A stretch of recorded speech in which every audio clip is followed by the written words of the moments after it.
तो आज हम लोग पढ़ेंगे जहां तक हम लोगों ने पिछली वीडियो के अंदर तक पेपर जो हमारा सेट नंबर 1 था 2020 का, उसके कुछ क्वेश्चन हम लोगों ने कर पाए थे बढ़िया तरीके से।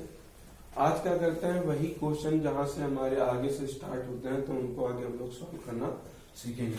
तो अगला क्वेश्चन है हमारा 10 का गा वाला, और ये क्वेश्चन कह रहा है आपको वन्य जीव जो है इन पर क्या लिखना है। वन्य जीव पर हमें टिप्पणी लिखना है। वन्य जीव पर टिप्पणी।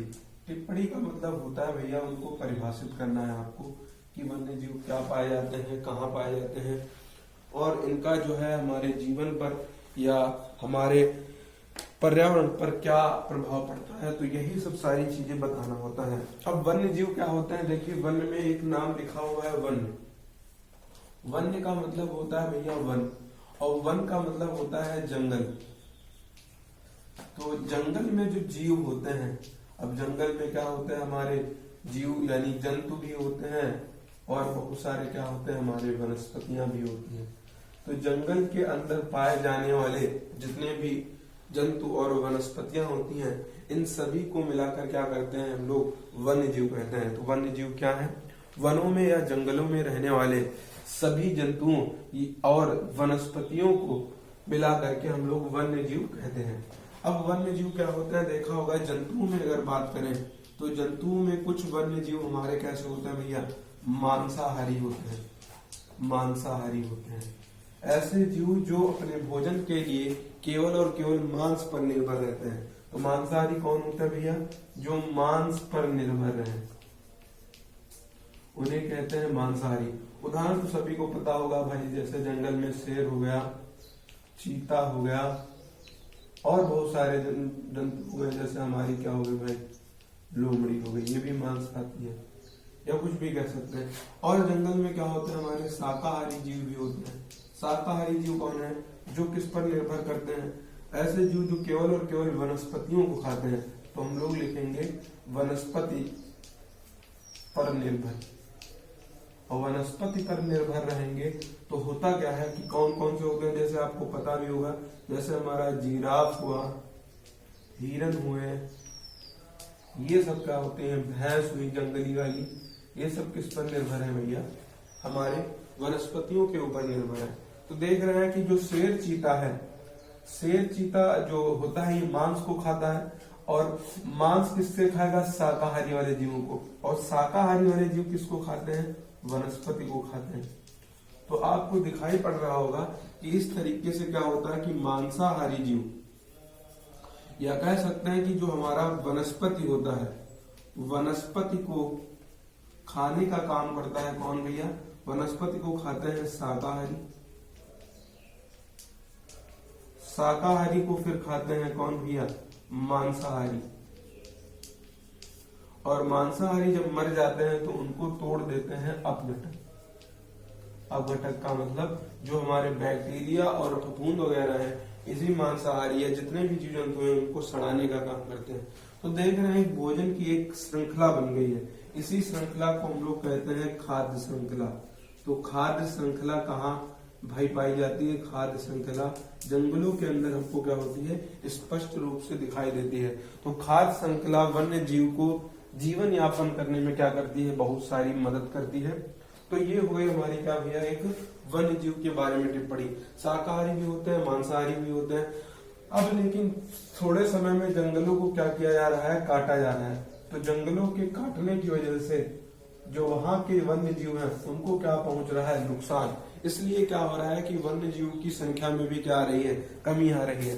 तो इससे बचने के लिए सरकार ने बहुत सारे नियम बनाए हैं कि वन्य जीव को हमारे संरक्षित किया जाए। तो वन्य जीव को संरक्षित करने के लिए बहुत सारे तरीके होते हैं। एक स्वास्थानीय तरीके हैं, बाह्य स्थानीय तरीके हैं। जैसे आप लोग सुने होंगे चिड़ियाघर। तो चिड़ियाघर में क्या किया जाता है, जानवरों को दिखाया भी जाता है, साथ ही साथ उनके जीवन को बचाया भी जा रहा है, और दिखाने से उनको पैसा मिलता है, तो उनके लिए हम लोग अध्ययन कर पाते हैं आसानी से। तो यही तरीका है उनको संरक्षित करने का। हम लोगों ने बहुत सारे वनस्पति पार्क बनाए हैं, बोटेनिकल गार्डन है, जूलॉजिकल पार्क है, हमारे सफारी पार्क है, हमारी झील है। हमारे समुद्र हैं, ये सब जो है वन्य जीव के ही उदाहरण होते हैं। तो वन्य जीव पर ये हो गया भाई टिप्पणी। इसको आपको लर्न नहीं करना होता है, ये है आपको समझ समझ कर इनकी बातों को क्या करना होता है, लिखना होता है, और इसमें जो है याद करने की कोई भी आवश्यकता नहीं है। तो ये हमारा क्वेश्चन कंप्लीट होता है। एक बार हम रिवाइज कर देना इस क्वेश्चन को। वन्य जीव क्या है? वनों या जंगलों में उपस्थित जंतु और वनस्पतियों के समूह को या संग्रह को ही वन्य जीव कहते हैं। वन्य जीव के अंदर कुछ मांसाहारी होते हैं जो मांस पर निर्भर होते हैं, कुछ शाकाहारी होते हैं जो वनस्पति पर निर्भर होते हैं, और कुछ सर्वाहारी होते हैं जो मांस भी खाते हैं, सब्जी यानी वनस्पति को भी खाते हैं। इस तरीके से एक खाद्य श्रृंखला का निर्माण हो जाता है, जिससे वन्य जीव को जीवन यापन करने में बहुत ही क्या मिलती है, सहायता मिलती है, मदद मिलती है, जिसे क्या कहते हैं हम लोग खाद्य श्रृंखला के नाम से जानते हैं। चलिए फिर आगे बढ़ते हैं हम लोग। वन्य जीव ये हो गया 2 नंबर का क्वेश्चन था, ज्यादा इसमें पेज भरने की कोई भी आवश्यकता नहीं है। तो 10 का दा वाला ये क्वेश्चन हमारा कंप्लीट हो गया। अब आगे क्वेश्चन पढ़ते हैं हम लोग। अगला क्वेश्चन है हमारा, देख रहे हैं एक बार, 11। अगला क्वेश्चन है 11 वाला।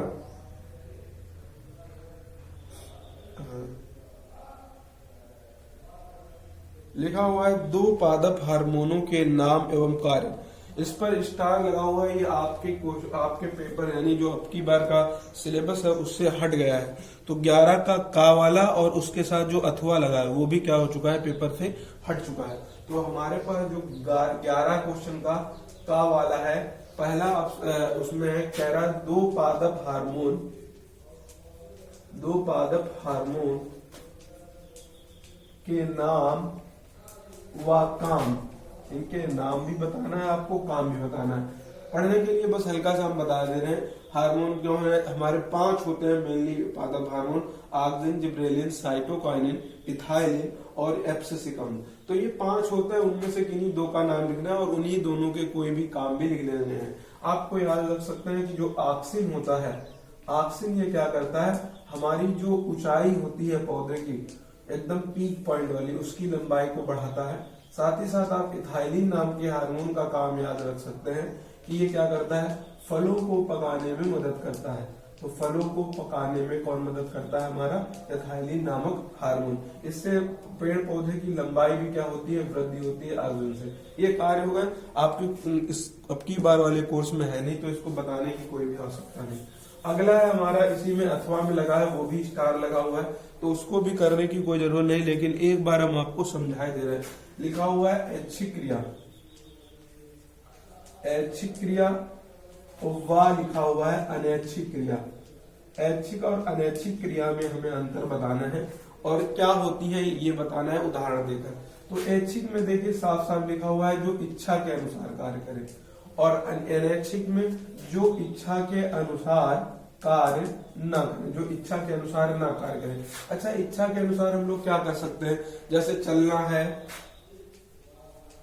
दौड़ना है, और जो हम लोग बोल रहे हैं ये भी अपनी इच्छा के अनुसार। तो ये सब ऐच्छिक क्रिया के उदाहरण। अब जैसे इच्छा के अनुसार कार्य न करना कौन सा है, जैसे हृदय का धड़कना है, ये हमारी इच्छा के ऊपर जो है हृदय धड़कना कह सकते हैं, हृदय स्पंदन, बात एक ही है। तो हृदय स्पंदन ये हमारी इच्छा के अनुसार कार्य नहीं करता। और इसी तरह जो है हमारा रक्त संचरण, ये भी हमारी इच्छा के अनुसार कार्य नहीं करता। या जो हमारी श्वसन दर है, ये भी हमारी इच्छा के अनुसार कार्य नहीं करती। या फिर जो है संदेशों का संवहन है, ये भी हमारे शरीर के अंदर इच्छा के अनुसार कार्य नहीं करता। या फिर जो हमारा भोजन का पचाना है, या कह सकते हैं जो पाचन है, ये भी हमारी इच्छा के अनुसार कार्य नहीं करता। ये खुद से कंट्रोल किया जाता है हमारे ब्रेन या मस्तिष्क के द्वारा। तो ये ऐच्छिक क्रिया में क्या लिखना चाहे, ऐसी क्रियाएं जो हमारी इच्छा के अनुसार कार्य करती हैं, उन सभी क्रियाओं को ऐच्छिक क्रिया कहते हैं। जैसे चलना, दौड़ना, बोलना, भागना, ये सारी क्रिया हमारी क्या है, तैरना, सब ऐच्छिक क्रिया है। अनैच्छिक क्रिया क्या है, ऐसी क्रियाएं जो हमारी इच्छा के अनुसार कार्य नहीं करती हैं। जैसे अगर आपसे कह दिया जाए कि आप अपने हृदय की गति को धीमा या तेज कर दीजिए, तो आप नहीं कर सकते। तो ये सारी सब क्रियाएं कैसी हो जाएंगी, हमारी ऐच्छिक क्रियाएं हो जाएंगी।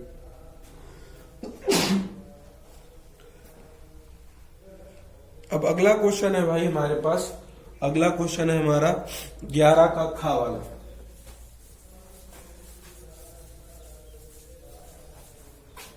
अगला क्वेश्चन हम लोगों को करना है 11 का खा, और इस क्वेश्चन में हमें बताना है, ये क्वेश्चन कह रहा है वृक्काणु की संरचना बनाना है।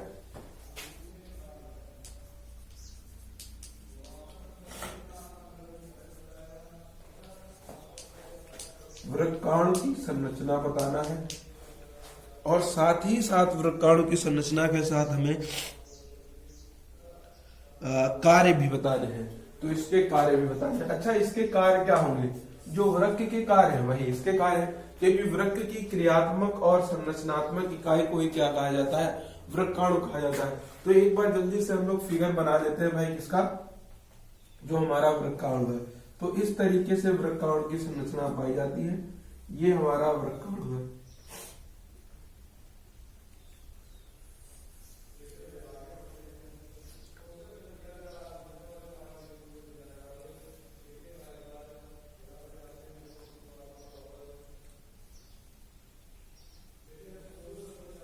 हमारे पास थोड़ी जगह की कमी है।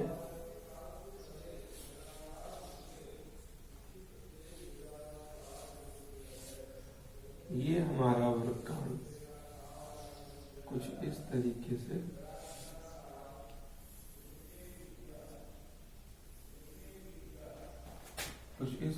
से लगभग पाया जाता है।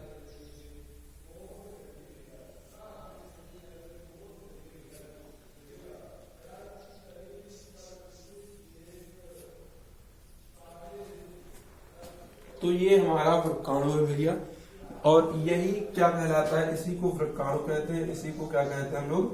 नेफ्रॉन कहते हैं। तो अब क्या होता है, इसमें हमें एक एक के कार्य, इसके जो है हमें क्या पढ़ने हैं? इनके नामों को पढ़ना है कि क्या, कौन सा भाग क्या, कौन सा होता है हमारा भाग होता है। तो जो सबसे पहले ये वाला जो भाग बना हुआ है,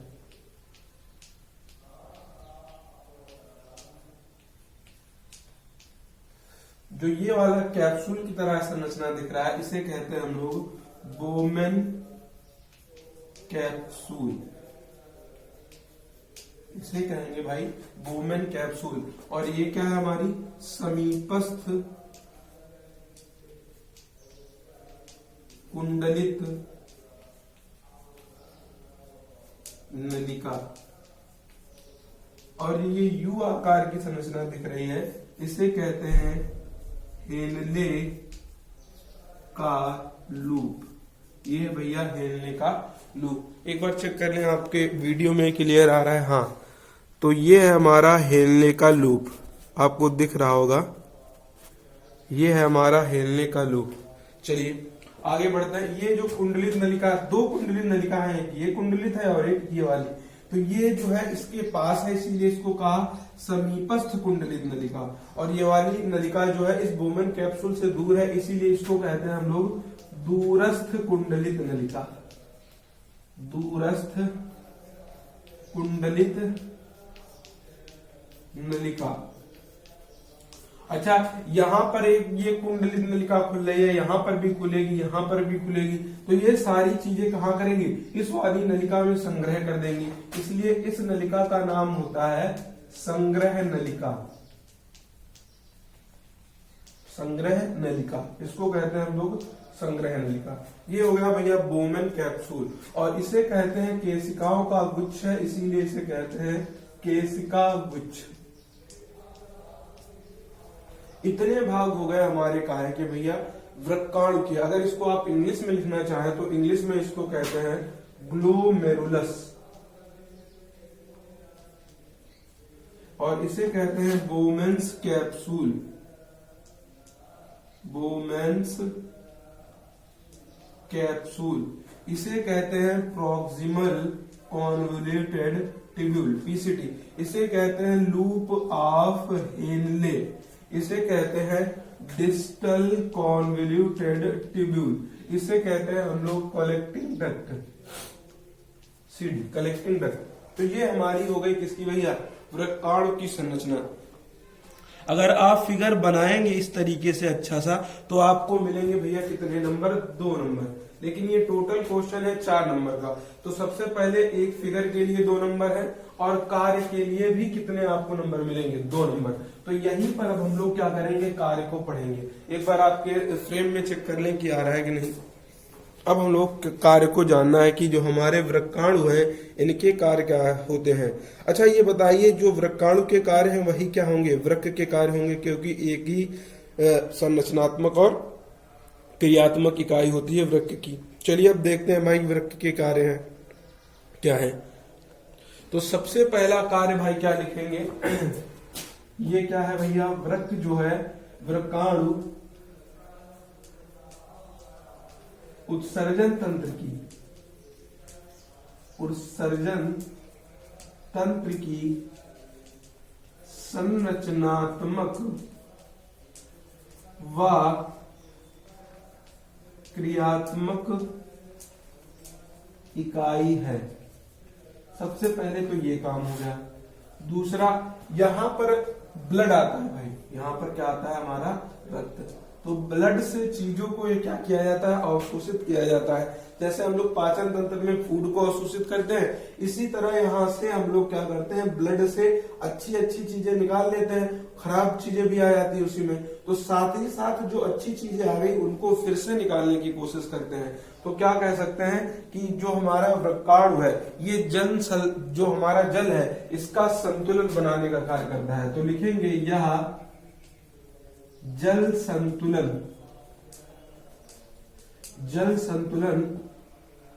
का कार्य करता है। यानी जल संतुलन क्या करता है, बनाता है, कार्य करता है। अगर शरीर के अंदर जो है जल की अधिकता है तो हमारा जो यूरिन होता है, जो मूत्र होता है, वो अधिक मात्रा में निकलता है। अगर शरीर के अंदर हमारी जल की आवश्यकता है तो जो हमारा फिल्ट्रेट होता है इससे क्या कर लेता है, जितना भी जल होता है फिर से अवशोषित कर लेता है, जिससे हमारा मूत्र क्या होता है, गाढ़ा उत्पन्न होता है। तो ये हो गया हमारा किसके बारे में। अच्छा, अगर जो चीज जल को नियंत्रित करेगा तो साथ ही साथ किसको नियंत्रित भी करेगा, खनिज लवण को, क्योंकि जल के ही अंदर क्या पाए जाते हैं, हमारे खनिज लवण। तो खनिज लवण को भी नियंत्रित करता है। अच्छा, जहां जो जल को नियंत्रित करेगा, मान लीजिए आपके अंदर रक्त के अंदर जल की मात्रा ज्यादा है, फिर एक समय है जल की मात्रा कम है, तो रक्त दाब में भी क्या होगा, उतार चढ़ाव होगा। तो रक्त दाब को भी क्या करेगा, ये नियंत्रित। तो रक्त दाब नियंत्रित करता है, रक्त दाब भी क्या करेगा भैया, नियंत्रित करेगा। तो ये कुछ कार्य हो गए, 4 कार्य बहुत हैं 2 नंबर के लिए। चाहो तो आप 1-2 और चीजें लिख सकते हैं कि जो शरीर के अंदर विषैले पदार्थ हैं, जो शरीर के अंदर हमारे विषैले पदार्थ होते हैं उनको क्या करता है, शरीर से बाहर निकालता है। तो लिखेंगे 5वां पॉइंट, विषैले पदार्थ को शरीर से बाहर निकालता है। किसकी वजह से भाई, मूत्र की वजह से बाहर निकालता है। तो ये आपका पूरा क्वेश्चन हो गया 4 नंबर का। 2 नंबर का आपका फिगर आ गया और 2 नंबर के आपको कार्य लिखने को आ गए। तो इस तरीके से अगर आप इतना काम कर पाएंगे तो आपको पूरे 4 नंबर दिए जाएंगे। चलिए, ये क्वेश्चन भी हमारा कंप्लीट हो गया। ये क्वेश्चन था शायद 11वां, ये क्वेश्चन है 11वां। अब 11वां का हमें एक पार्ट और पढ़ाना है, अथवा वाला। तो इसको एक बार देख लीजिए। अब बाकी मिलेंगे हम लोग अगली वीडियो के अंदर, क्योंकि वीडियो जो है ज्यादा बड़ी सेव नहीं हो पाती है, तो इसलिए जो है हम लोग इसको इतनी ही रखते हैं। आपको हर एक चीज क्लियर नजर आ रही होगी। अब मिलेंगे हम लोग नेक्स्ट वीडियो में अगले क्वेश्चन के साथ। और ये सेट 1 है और इसका कौन सा पार्ट है ये भैया, इसको कह सकते हैं ये 10वां जो क्वेश्चन है, 11वां। आपको 11वां क्वेश्चन याद रखना है, ये है हमारा। चलिए आगे मिलते हैं।